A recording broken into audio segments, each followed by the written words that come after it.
I like bringing back returning guests because it means they're still around. And I like that, number one. But number two, it's just kind of fun to see what's going on and catching up with them. This is really, I'm a grandparent. I am. I'm James Lott Jr. This is JLJ Media. And this person was one of the first, yes, or was the first, excuse me, was the first in the online grandparent space. You know, I had guests on my show that were grandparents who just, they weren't in the space. They just were talking to me, giving stories. But he was one of the first ones in the space who was nice enough to come on my show and talk to me. And we became friends. So we've stayed friends this whole time. I've been on his show several times over the years. But I was like, wait a minute. It's time for you to come back. He's the good grandpa. Yes, he is. He's wearing a very, for those of you guys who can't see him, he's wearing a very festive shirt today. It's Greg Payne. Hey, Greg. Oh, thank you so much for having me on. Yeah, the kids love the Lego shirt. So, if you got young kids, old kids, grandkids out there, Lego shirts, they always seem to smile and love these things. First of all, I just want to notice right now. I know he's getting over a cold or whatever, but I've got to tell you, are you aging backwards? Are you Benjamin Buttoning? I don't see a wrinkle on your face at all. Oh man, I wish. The gray hairs just keep coming. I mean, you know kind of how that goes, but yeah, it's been fun. I think staying active, being around kids, keeps you young, keeps you limber somewhat, and helps keep the wrinkles away. At least maybe you get a little bit more smile lines. Maybe. Have you hit 50 yet? 55. Wait, we're the same age? I'm turning 56 this week. I want to say, I know we were saying, we're the same age. Just about. I think my birthday's in January.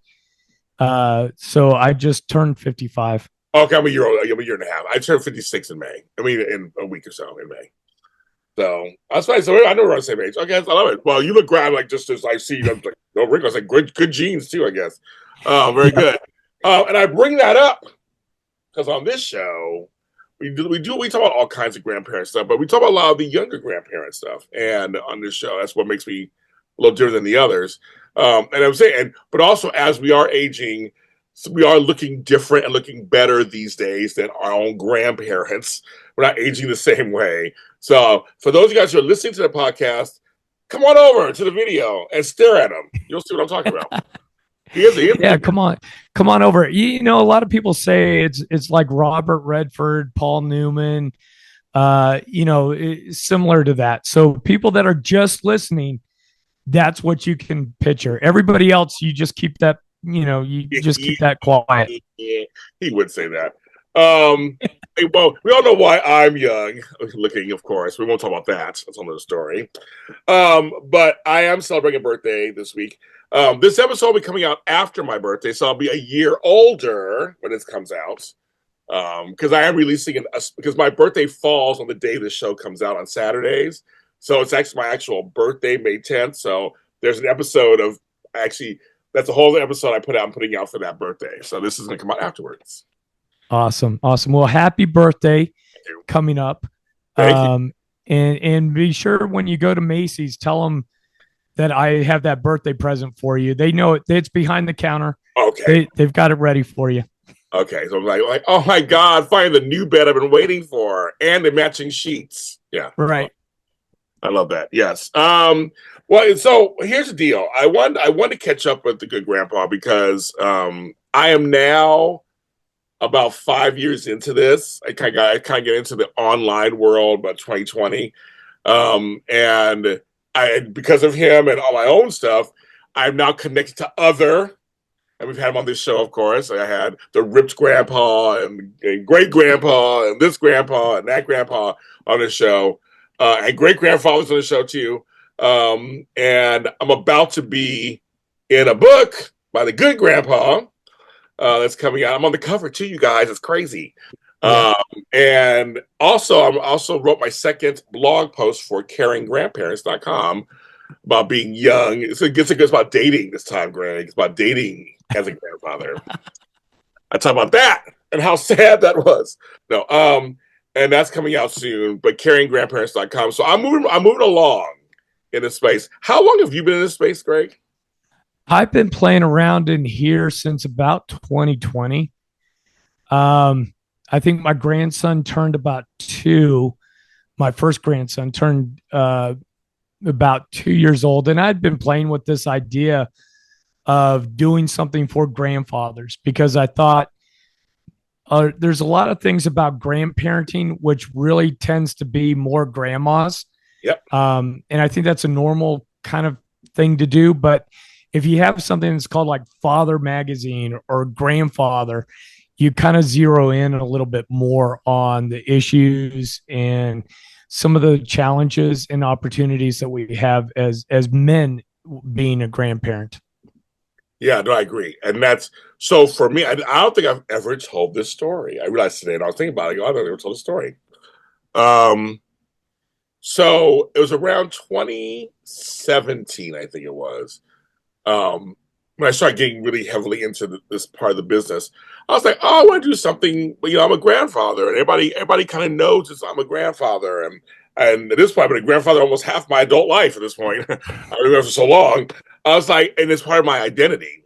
And so I started to go online, and like you, mostly grandmother, which is fine. I love my grandmothers. I love them. Those are good. But mostly grandmother heavy, and mostly older grandparent heavy. So, and I kept thinking, well, I love my grandfathers, and I'm a good grandfather. But and I was trying to find other grandfathers like you, as I think that's how I found you. But I started looking around to see who else is out there. But it's funny in the beginning. There was a I don't know if it's still there anymore. I'm going to totally out it. I don't care. It was called Grand's Magazine. So I don't know if you ever heard of that. It was out for. I don't know if it's still out, but it was out for a while. Yeah. Yeah, I think I've heard of that, or there's variations of it. Yeah. So I went to the corresponding like Facebook pages, and I was kicked out a couple times. Oh, I didn't meet the criteria apparently of a grandfather, so a grandparent or something, and it pissed me off. So originally, I don't know if I have it anymore. I don't have it anymore. I bought one of their Grants magazines at a newsstand. What are those? At a newsstand next to a newspaper. What's that? And I started dissecting it and looking at it, going, "What are you talking about? What's going on?" And I actually thought about publishing my own magazine. Saying, "Screw you, I'll do it myself." But then other things happened. A few years go by, and then I got heavily into the podcast world. And you had your podcast, and so I had their podcast. I was like, "Ooh, that's even more effective." Clearly, it was now Who Reads Magazine. I mean, some people do, but I only ever told that story. I was like, but I'll say it was Grant's Magazine, and all these people, some of these little things were like, I didn't want me in there. Some of them were women heavy; they didn't want me in there. Talking about man stuff. right. That's why I appreciated you because people like you because you're like, grandfathers have stuff to say too, right? Oh, yeah, 100%. I mean, I think, a lot of times, and we've talked about this before, is that the old adage of grandfather writes a check, signs a birthday card, goes in the other room, disengages from the family. I think that's really over with the baby boomers and following on with Gen X and our generation. I think we're seeing much more of grandfathers wanting to stay involved. And part of that too, I think, is the pushback of even when there's separations about automatically the kids go with the mom. I think there's a lot more dads that are one wanting to be involved and wanting to do, be part of the kids' lives, but then also grandfathers as we start to take on that mantle. Wait a second, we like having fun. We're just big old grown up kids.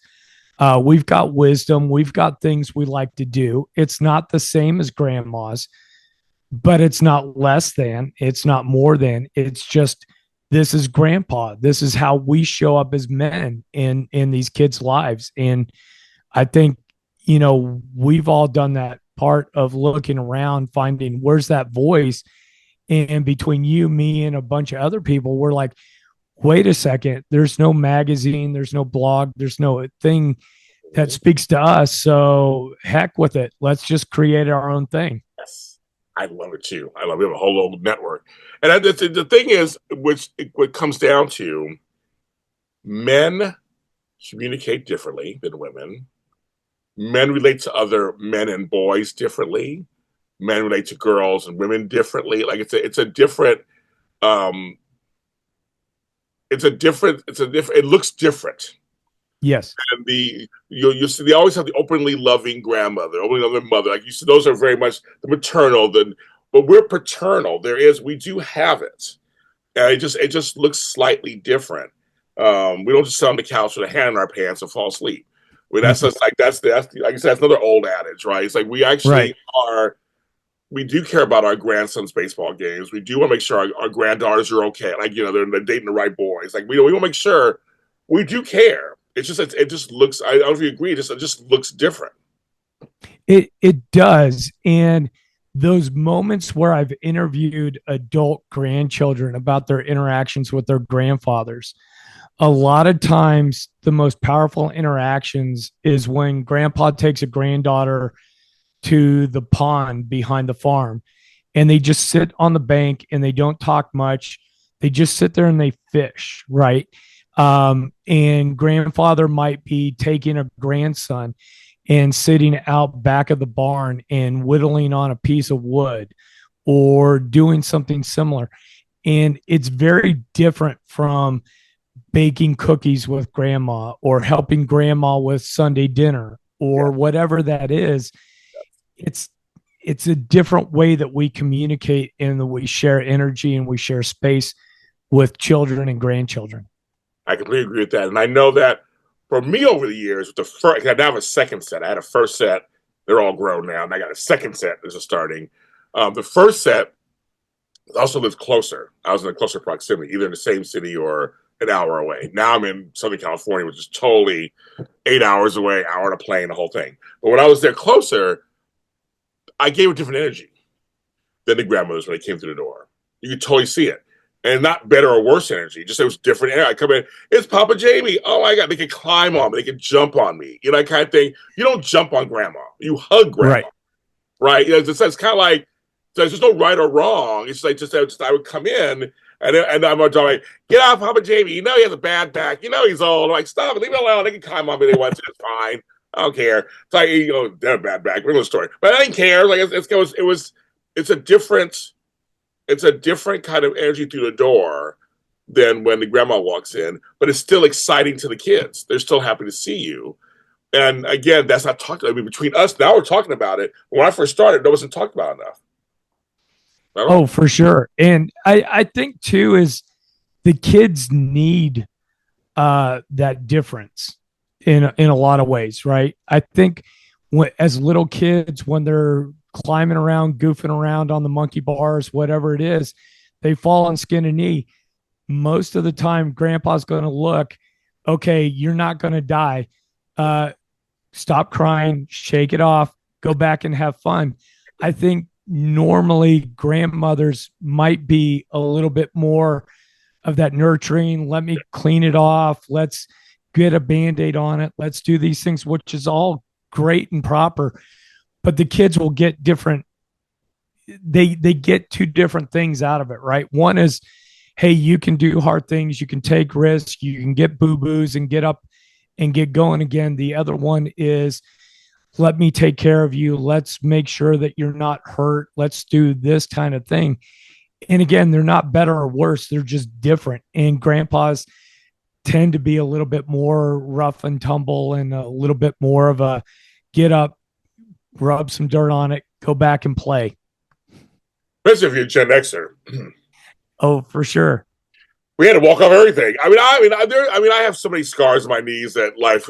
Obviously life went on. I mean, it's like kind of. I played with Tonka trucks that were metal. Things like that. Climb trees. All kinds of. I was very active as a child, and did I things I think I should. got beat with a few of those metal Oh, Tonka you probably trucks a few have. times. Oh, like Greg. Also, they were left outside. Should left out in the rain. They're all rusted and shit. I'm like, well, no, Oh, yeah. who cares about tetanus? Who cares about that stuff? Who cares? All kind of stuff. Yes, I used to skate with no pads on and slide down the hill on my knees. All kind of stuff, just ripping them open. Get some Bactine on it or whatever. You just keep Right. moving. Like they get go in the water. There's salt water, and they'll take care of it. All kind of stuff. So yes, I laugh at that stuff because now, especially with the invention of TikTok and stuff, all these Gen Xers are talking about how tough we were. We were the generation that was we were left behind, latchkey kids left behind, tough. Which is true. It's all true. But yeah, no, that is very true. I with the kids because and everybody knows the show. I didn't have sons. I had daughters, and I love them very much. And they were into sports and stuff. But once I got grandsons, it's a different kind of playing with them than you do with daughters. It's just as different. It's just different. It was rougher, and it was okay. It was like, and I encouraged them to attack me when we were playing, stuff like that. I encouraged all of it, and my daughter's like, "Oh my god!" And he goes again. I'm like, "I don't care. They really can't hurt me that much anyway. They were little." But it's like I'm sure. I mean, I see, and we're guys, so I'm like, sometimes aggression on the field is fine. Like that to me is fine. Where somebody else, a woman may think of another way, like you shouldn't do it that way. But no, yeah, they get out there and do it. I don't know. So I just think it's kind of they'll have memories that Grandpa was fun when they were little. They can go back and say, "Well, we had a great time out in the backyard." Oh, for sure. I think that's one of the great things that we can leave as a legacy that may be different from you and I with our experiences with our grandfathers, which were by the time they were 50, they looked and felt 50. Yes. If not 70 or 80. Yes, they did. Just because of the lifestyle, because of the way things were. And so the idea of me running and tackling and wrestling with my grandfather is something I could never imagine. Same here. But now, hey, we got hip replacements, knee replacements. We've got all sorts of different things. Thanks to baby boomers, yes. that we can take advantage of.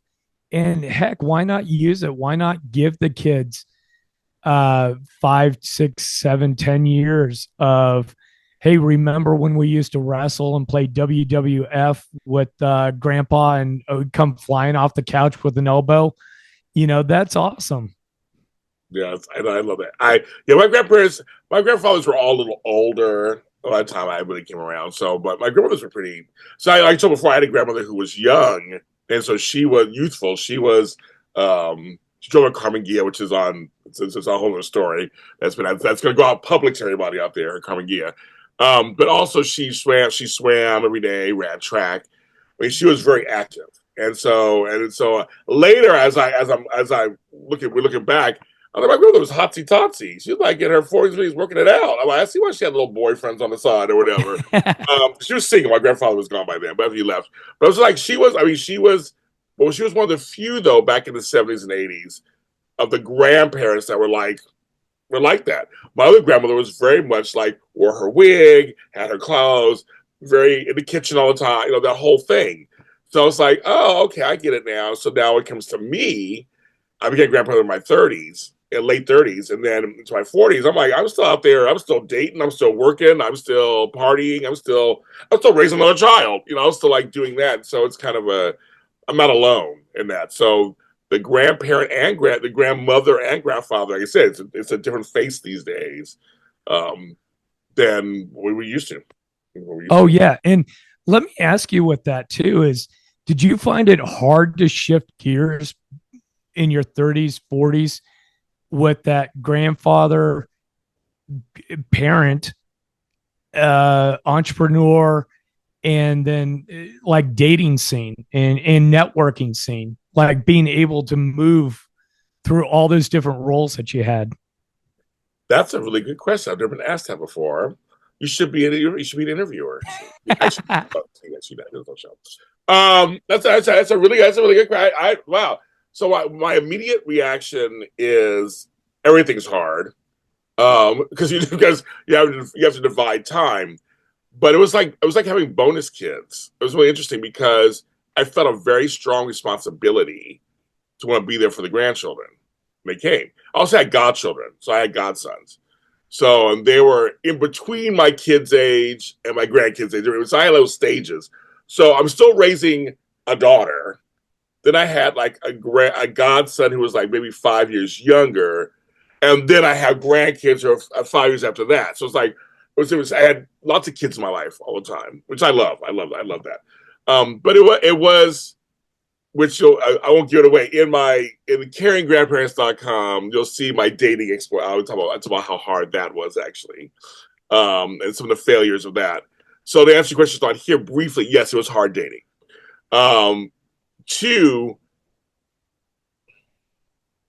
I felt like so I was already divided, trying to make sure I made enough time for my girls because I was trying to make money and I was trying to, they needed things. Well, my other daughter was in a private school. And so her mother and I were trying to actually, pay that thing every month and make sure she had the right uniforms. And so when the grandkids came along, she was in high school. So we were dealing with all the high schools of sports and this, and that, and taking care of that. So I found myself, I had a good job. I had a really good job. And when I got it, it was a job that I traveled everywhere. So it's like I'm already taken away from the kid a little bit, but then I got these grandkids. And then I didn't realize, this is just a really question, because I didn't realize till about 10 years in, my daughter sat me down. She had to sit me down for something. I was like, okay, girl, sit me down. She'll laugh. She hears the story. You watch the story, girl. You know you did. She was like, she was jealous because of where she fit in.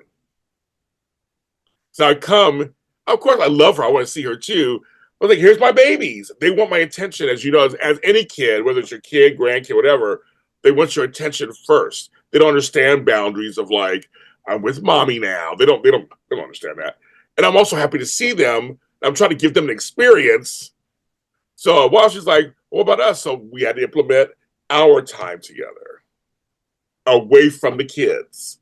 Like we go get something to eat by, you stay home with them. We go. So so it was hard. It was like, I have to juggle the daughter I'm still raising, the daughter I'm not raising, but she's raising my grandkids, and the grandkids.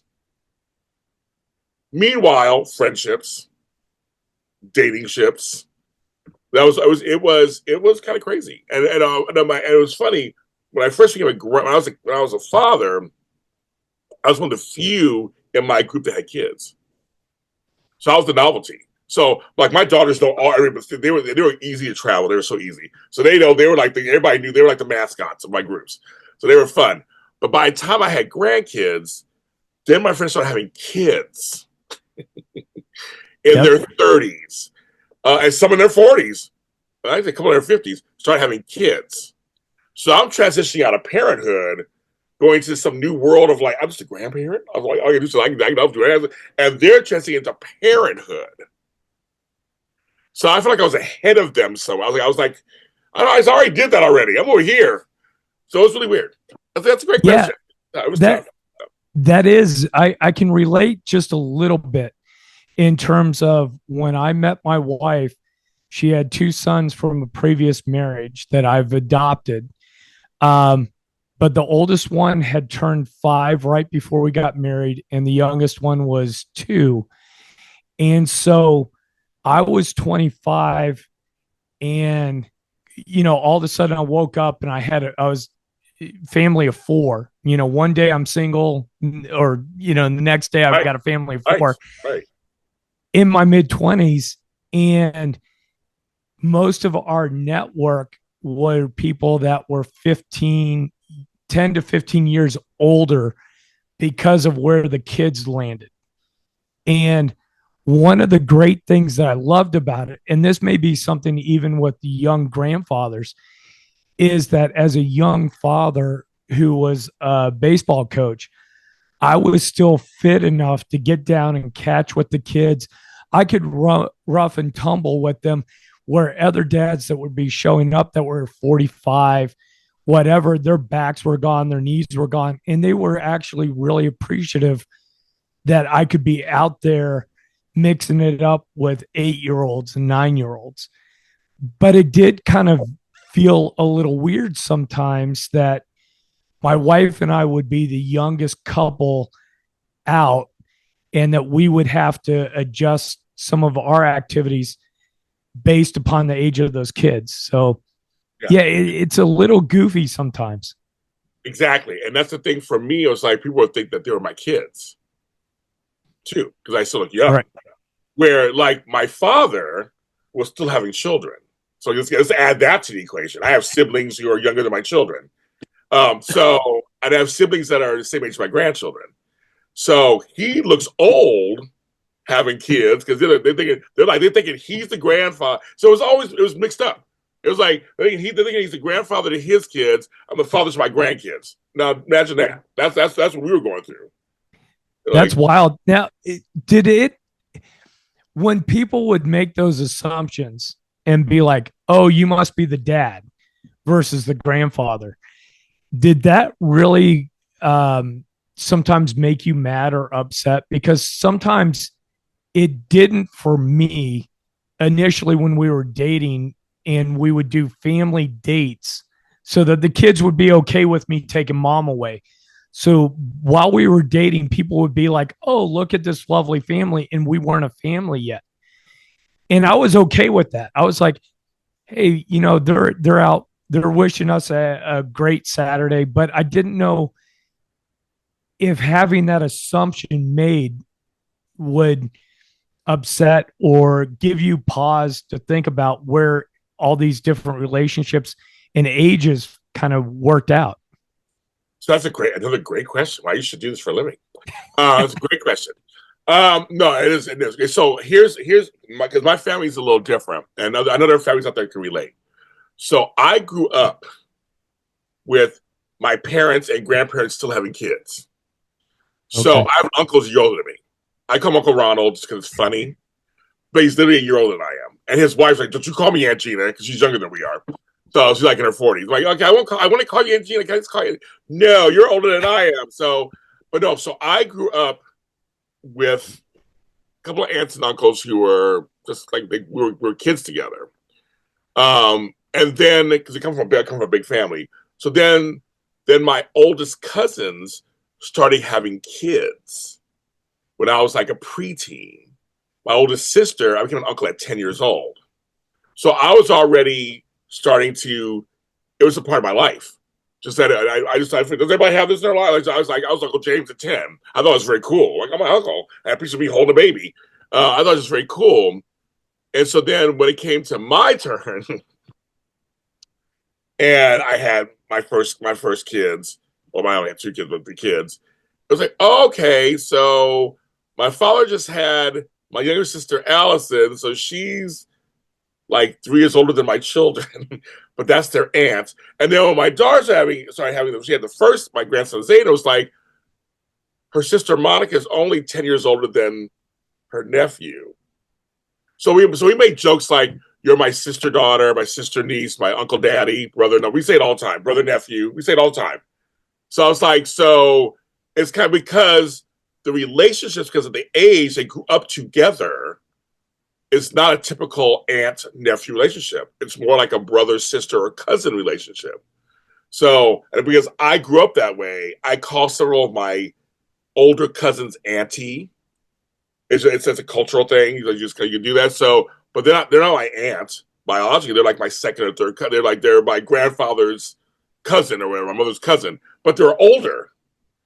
So for me, it was never an issue because I kind of got used to it. So leading up to your question about being mistaken, no, my father got pissed because he was mistaken as the grandfather of his own kids. I go, but you look old. Look, you have wrinkles, you have gray hair, but you have kids.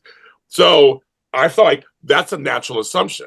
You shouldn't assume anything anyway. But I think that's more of than me having to be younger with kids. It was fun to shock their faces and go, no, I'm their grandfather. It still happens to this day.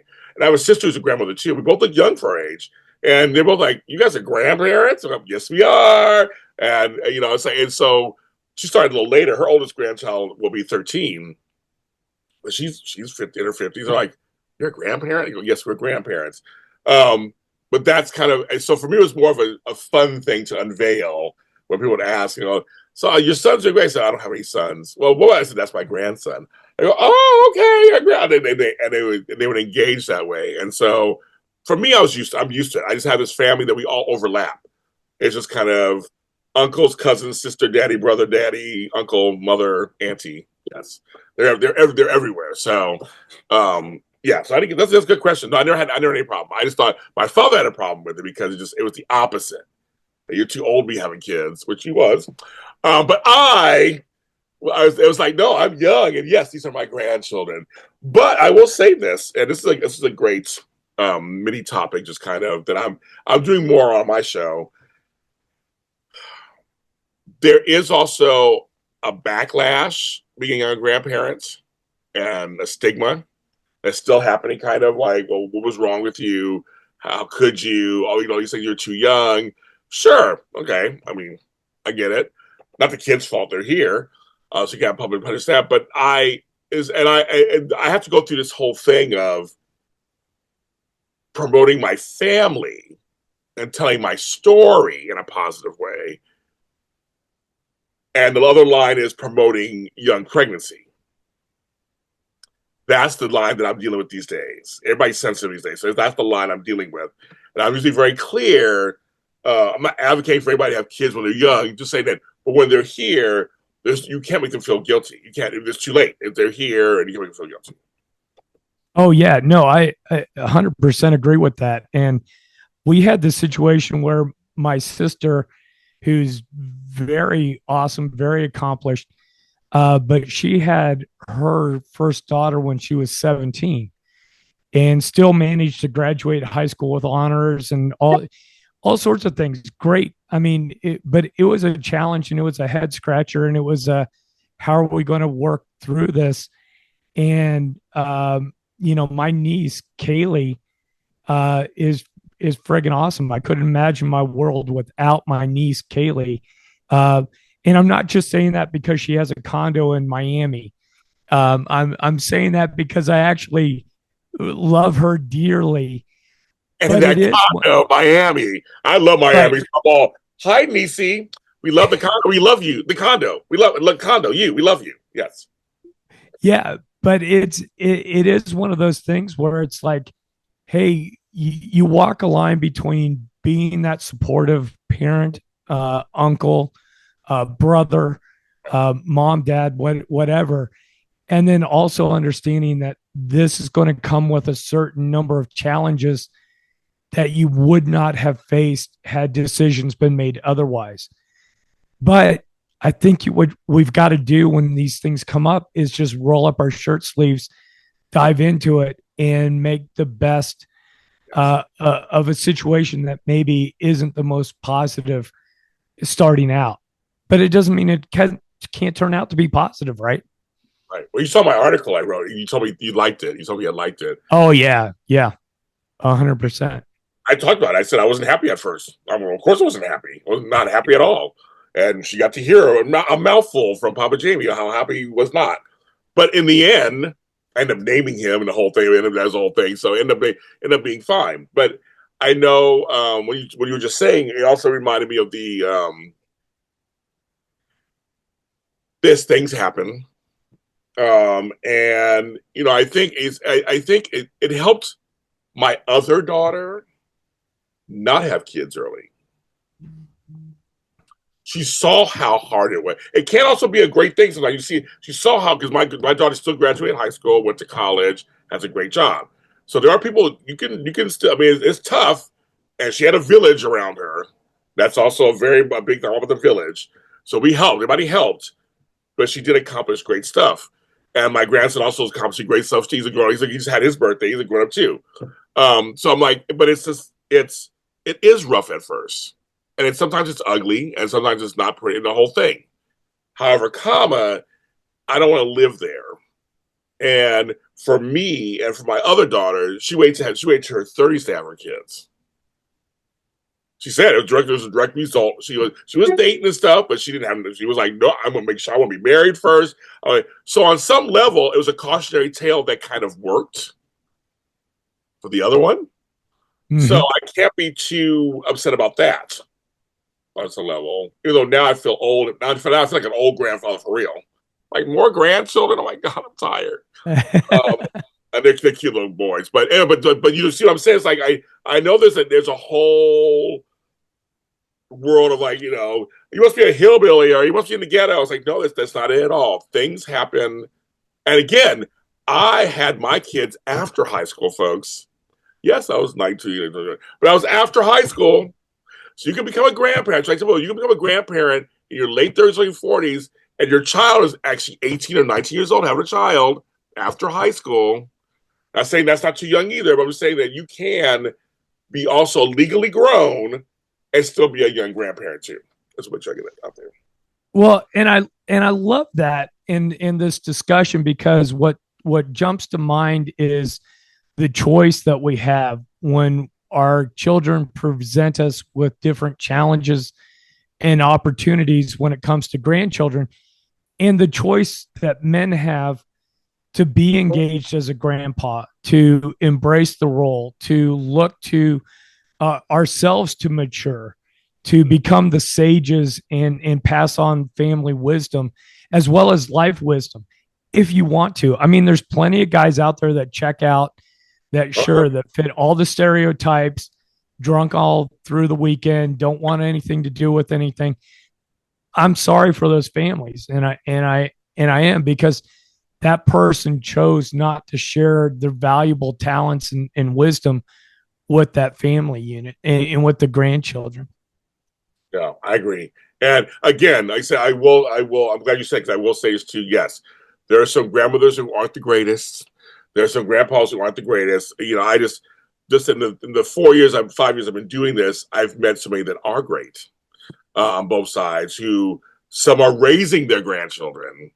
Some I've had my show where they step in and they're raising the grandchildren, or live in the same house. My sister is in the same house with half her grandchildren and her children. So it's like I just when I'm talking in general sometimes, but it's kind of like, but a lot of I have found from actually talking to people, not that far off.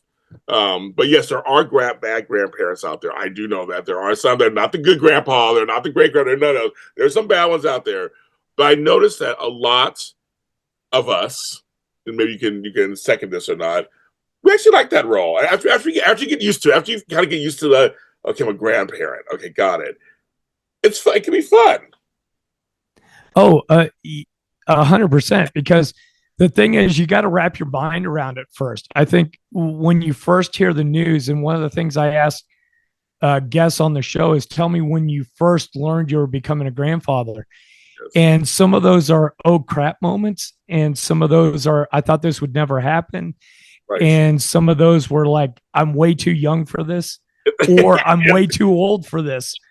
And whatever it is, it takes a minute to get your mind around it, right? To then really kind of embrace this thing that you can go, hey, I love doing all these activities and these hobbies and these sports and this networking and entrepreneurship and all these things. And then I've also got this space where I'm Papa Jamie and I'm Grandpa Greg and I'm, Grandpa whoever. And it's wonderful to see that happen and for that flame to really start to come on. It is. It's. I was just laughing at that. I'm too young for this. I didn't say that. That was my exact word. And I've heard those words from a lot of my female friends become grand. Wait a minute. And they're grandmas and Gigi's, all these names that come up with these things. It's kind of grandmas. So, but no, it is at first when you do find out, you're kind of like, okay, because I think a friend of mine brought this up, not on the show but elsewhere. You're raised to think about having kids. That's just a natural evolution of life. It's about how you'll be a father, what kind of father you'll be. Do you want to have any kids? Do you want that whole thing, right? There is no preparation to be a grandparent. It's like once you're a parent for a long time, usually, then these grandparent instincts may kick in and go, "What are you going to give you grandchildren when your kids get married and get older?" But I feel like it's a way down the line thing. But I think for like us guys, especially, we're not thinking about that growing up. We're thinking, well, maybe we'll have kids, we'll get married and have kids, but we're not thinking, and then one day I'll be a grandfather. I never.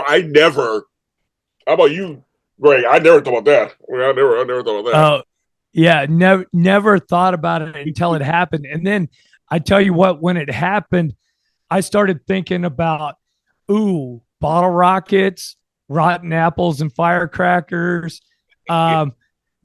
having grandkids sign NDAs about not telling grandma stuff, all these things where it's like, ooh, I got a little playmate now that I can go back out and have some fun with. Oh, I mean, my daughter, I come to the door, I'm like, okay, where are my kids? Where are my kids? And when even though we're babies, having my baby, and I was ready to go. I was like, just go. And I just had a baby, and so we do what we did. I loved it. I just thought it was at first it was very novel. At first, it was like, oh, this is really fun. This is really cute.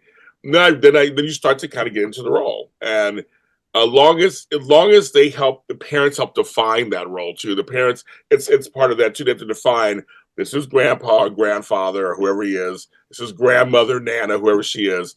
Is also part of their responsibility to kind of talk you up, gas you up, and the whole thing too at the same time, right? I mean, it's kind of part of both of it. Oh, especially when the kids are real little and maybe you're more of a long distance grandparent, because a 2 year old isn't going to remember you from 6 months ago. No. And it takes a little while for the kids to really understand, oh, this is Papa Jamie. Oh, this is Grandpa Greg.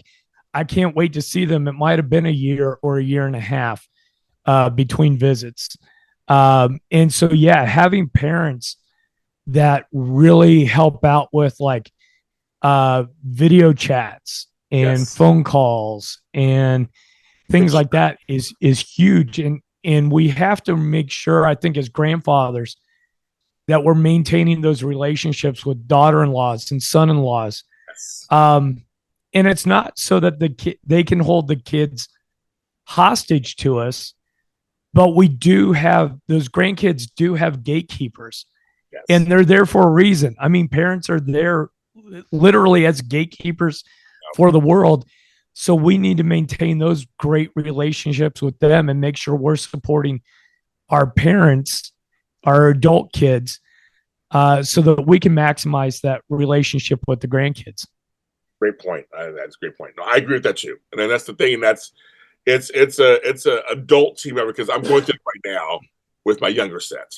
They were COVID kids. They were born during COVID, and born during the lockdowns. So I didn't meet the first grandchild until a year later, and that was rough for me because every birth I was for the other three I was there. I mean, if I wasn't there that day, at least a couple days later or a week later, flew up there and showed up.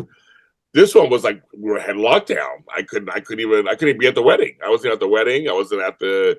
So it was a little rough at first for the first one, and then the second one, I haven't met yet in person. So we're trying to work that out. So we haven't met it because we had COVID and lockdowns, and then I was caregiving my parents, and all this kind of stuff was going on. So video chats, Snapchats, pictures, gifts. They know Papa Jamie is, so to speak. They're like, you was saying your name the other day. Plus, I'm also on the videos. So one of the legacies you and I are creating for future generations, they can go online and see us or hear us whenever they want to. So a lot of them go, I saw Papa Jamie on TikTok. Oh my God, I don't do anything crazy anyway, but just when they see me, and so they hear my voice, that is deep voice. They hear that, and so that's what's helping, but it bothers me a little. I'm trying to work through that. That's my latest thing to work through. Right? It's like I don't see them as much as I wish I could, compared to the first set who had me almost all the time. Sure. That's a tough thing. What do you think the grandfathers coming behind us? How do you think that role is going to continue to evolve for millennials? How crazy is that to start thinking about millennial grandparents? Oh my God. Well, so what's funny about that is now that my daughter has three adults, I say in quotes because they're 18 and over, has three adults. She had said, I could be a grandmother. I said, oh, no. I said, no.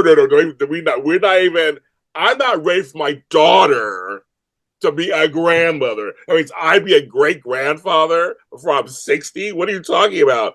I'm not even. And I have friends who are great grandparents all of a sudden, and they're our generation. So that's gonna be a trip because millennials, just watching them parent is different than how we parent. I am curious how they gonna be as grandparents. We'll just fall into like what all grandparents do and just spoil or whatever, or will it be because millennials and Gen Z are very much about family time, work time, time management, work life balance. They're not taking certain jobs anymore. So I'm really curious how that will manifest in a grandparent situation. Also, just by virtue of how life works, um, we're mixed up also ethnically. I mean, so like you may have a grandchild that's nothing like you, so to speak. Now, because nowadays we're mixing so much, you might be you and have some dark skinned black child as a grandchild. You know, I mean, it's like it can totally happen, or an Asian Yeah, grand, yeah. and not adoption. I'm saying these are your biological grandchildren. That I wonder, you know, because people are they're moving around the country and around the world now, and who they meet and who they have kids, or who knows who they have kids with, and you know, I'm really curious about what I am very curious about how the millennial grandparent will look like. I haven't seen one yet, so I'm waiting. I'm waiting for them to come. I'm waiting for them to come up. I'm very curious to see how they handle it. Will they be the reverse and get strict all of a sudden? Because a lot of them were like, "You guys gave us everything. We didn't have the right on what's going on. You know, everybody got trophies and stuff." But the next, you know, we were hard at it. Nobody got you. Didn't get you lost. You lost. But I'm curious, will they translate that differently to the grandchild? Who well, chances are be Alpha was it Gen Beta. That's like these I think Gen Beta or Gen Alpha, one of the two. Um, I'm very curious. I have no clue. I have no clue. That's a great question for me to simmer on because I don't know. But do you have any thoughts? I don't have no I idea. I don't know. You know, I think some of it is going to be interesting because I think so much in life there's pendulums, right? It's hey, we're going to be really lax for a while, and then people go, Yeah, oh wait, we're too lax. Let's swing it back the other way. And so I wonder if some of the millennial and the Gen Z, as they continue to mature, are going to start swinging back to, like you said, maybe being a little bit more strict, a little bit more role defined in some areas. I don't think right. in everything, but Yeah, I think in maybe in some areas, maybe they go, you know what? Maybe some of these parenting ideas weren't so great. And that's all what I'm waiting for is so when my boys get old enough and they start to become grandparents, I hope I'm around so I can listen to them start to complain about the parenting styles of my yes, grandkids. yes, yes, yes. I always tell people one of the hardest things as a grandparent is watching your kids parent. Sometimes it's the hardest thing, and that makes me laugh. But that's a great question. I'm really curious because I did a whole study and show on Gen Z and their connection to their grandparents. And what's happening is many Gen Zers are starting to look into their cultural histories Mm-hmm. and wear it. I'm Dominican Republic, I'm Dominican American, or I'm Italian American, or I'm Irish American. Like they're starting to really hit that. They may even know their grandparents. They only know, oh, we come from where, and they start to wear the clothes and do the shoes and all the money and all the different the music and the films. I've been seeing a lot of that happening, and we did a whole study on. I have another grandparent show I did, and we were talking about that how they're actually skipping back past their parents and going and seeing like what was that? They didn't talk much, or we didn't learn the language. Like a lot of these kids who come, I know Spanish because that's my they spoke to us, but a lot of these kids didn't know Spanish. It just wasn't pushed on them like it was for me. It was like you just whatever, you do whatever. So I'm just curious how that will manifest when it comes to the Gen Zs and Gen Alphas when it comes to their grandparents who will be millennials and some of us too, some of us Gen Xers. Oh, sure. Well, and I think to an extent that the baby boomers and Generation X, as we were grandparents and grandfathers in particular, we've really kind of, I feel like we kicked the door open to saying, hey, men, it's okay to get down and Yeah, have Barbie tea if that's what the granddaughter wants to do. It's okay to go do some of these things. And that the idea that people are going to look back to, you know, the 1920s, 1930s and go, well, grandpa had dinner, went in the other room, had a smoke, and hung out over here. And the grandkids were told, do not disturb grandpa, right. is going to be so completely bizarre to them. And I think that's a good thing. Yeah, I agree. I agree. I think we'll end it there. It's a good ending. The future. Who knows what she's going. Hopefully, you and I are both around. Actually, I was saying it would be interesting to see my daughters as grandparents. It would be a trip. So now my mother and I, because she's a great grandmother, obviously. So like we have that where we're both the grandparents. We're both like in our family kind of matriarch and because I have no fathers or grandfathers anymore. So it's like we're the matriarch and patriarch of the family, so to speak, almost side by side. She's the great grandmother. I'd be curious if another layer is added, how that would do for me. But I'm not ready yet, kids. Everybody take your time. Take your time. Grandpa, great Papa JB can wait. He can wait. I told the kids, if I have great grandkids, I'll be great Papa Jamie. So. Well, you're already a great Papa Jamie. yeah. And you are a cool grandpa, so you're good. So you're really good. And you're a good grandpa and all that. Thanks, Greg, for coming back on the show. I'm so glad you came back on the show. I'm so glad you came back. And we'll have to do this again.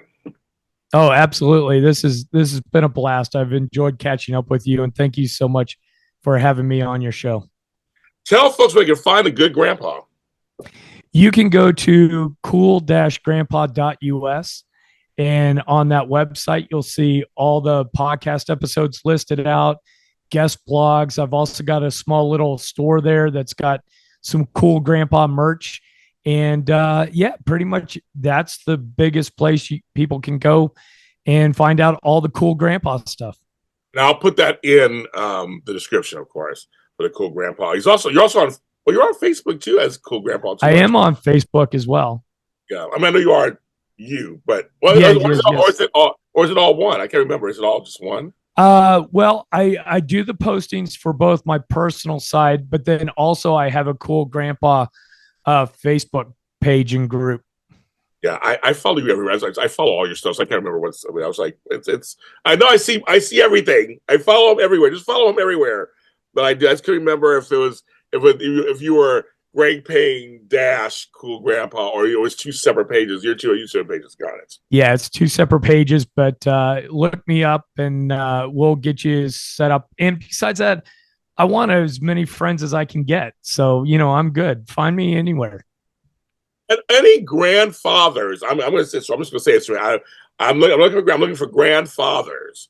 If you're willing to tell your stories, contact both of us or contact me and I'll pass you on to him or him, me, whatever. Come on both of our shows. I don't want to talk to more grandfathers for sure. I want to. And I know you do too, right? I mean. Oh, absolutely. I want to get all these stories down. I mean, I think what we both do when we've started these projects is we want to talk about how cool grandpas are and how cool this role can be if you choose to make it so. And we want to just encourage all the men that maybe don't know if they should get involved to, hey, get involved, get off your hands. Let's get in the game. I agree with that. Really, I'm a grandparent is on every Saturday. I release them on Saturdays. Every single streaming service platform, I'm telling you, you can find it anywhere. iHeartRadio, Amazon, which is Audible, Apple, Google, Spotify, Deezer, Castbox. I mean, I'm everywhere. Just look for really. That's the exclamation point. I'm a grandpa. Also have my other show called Really I'm a Caribbean Great Grandson. Now that show is something totally different. It's flipped. I'm looking into my great grandfathers and great grandparents and then to history, and I'm finding out some very interesting stuff. I come from some very interesting grandparents, and I'm looking at the line of my family from the Caribbean, from the West Indies, and I'm finding out about some. It's been very interesting finding out through Ancestry.com and finding relatives, and so that's another podcast that comes out on Saturdays. I call it Really Saturdays. So both shows come out. Really, they do. What up? Come out. So check that out too if you want to check that out. If I know a lot of people are looking into their families now with Ancestry and all that stuff. But you can check out my journey on that, and I'm learning a lot about myself at the same time and my family. So I have two podcasts that are grandparent related. I love it. And again, go to caringgrandparents.com. I wrote my second guest blog there. And just, follow me everywhere at James Lott Jr. I'm everywhere. I mean, literally, I'm everywhere. Just type my name in. You can find me. I'm not the only James Lott Jr., but I'm the number one James Lott Jr. We'll see you next time.